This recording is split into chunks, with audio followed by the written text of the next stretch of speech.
नमस्कार साथियों, भारत से जुड़ी अंतर्राष्ट्रीय खबरों के इस सीरीज में आपका एक बार फिर से स्वागत है। इस वीडियो में हम कुछ महत्वपूर्ण अंतर्राष्ट्रीय घटनाओं पर चर्चा करेंगे जो भारत के लिए बेहद महत्वपूर्ण हैं। लेकिन आगे बढ़ने से पहले कृपया इस वीडियो को लाइक करें और हमारे चैनल को सब्सक्राइब करें। इससे हमें काफी मदद मिलता है और हम आपके लिए और भी महत्वपूर्ण जानकारी ला सकते हैं।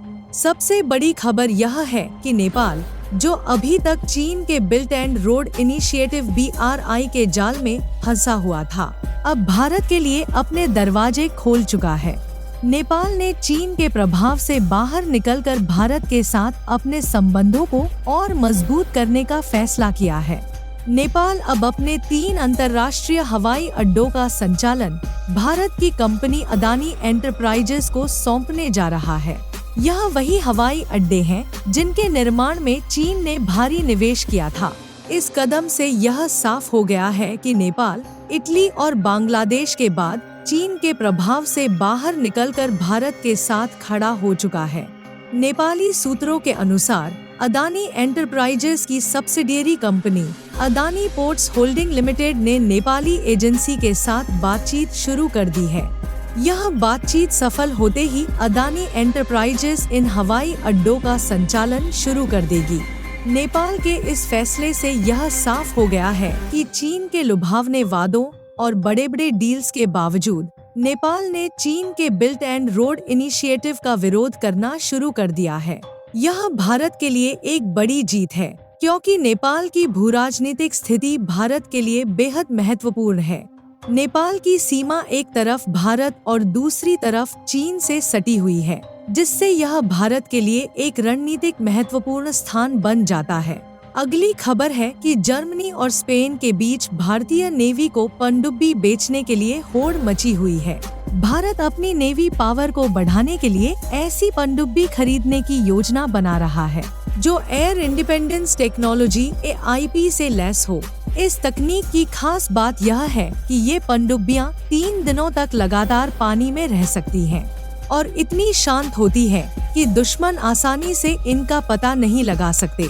भारत की शिप बिल्डिंग कंपनियां पनडुब्बी बनाने पर खुद काम कर रही हैं, लेकिन AIP तकनीक के अभाव के कारण भारत को जर्मनी और स्पेन की ओर देखना पड़ रहा है।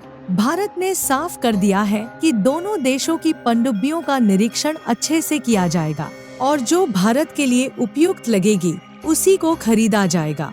भारत के विदेश मंत्री S जयशंकर जी इस समय कतर की यात्रा पर हैं और कतर के प्रधानमंत्री से मिल चुके हैं। दोनों देशों के बीच बायलैटरल ट्रेड बढ़ाने के साथ साथ एनर्जी सेक्टर को एक नया बूस्ट देने पर सहमति जताई गई है।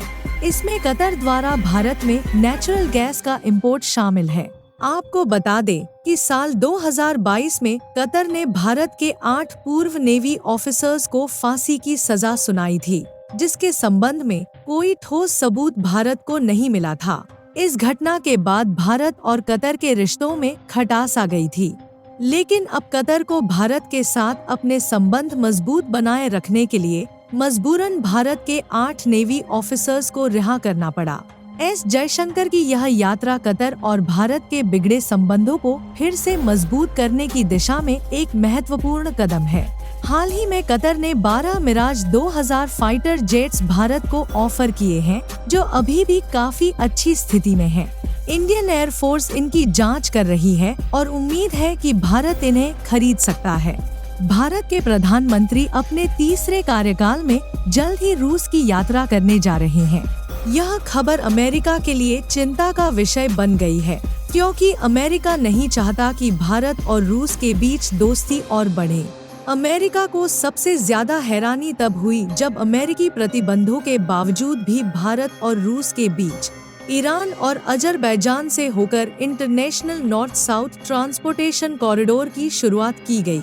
यह थी आज की कुछ महत्वपूर्ण अंतर्राष्ट्रीय खबरें। हमें उम्मीद है कि यह जानकारी आपके लिए उपयोगी रही होगी। अगर आपको यह वीडियो पसंद आया हो तो इसे लाइक करें और अपने मित्रों के साथ शेयर करें और चैनल को सब्सक्राइब करना ना भूलें। जय हिंद, जय भारत।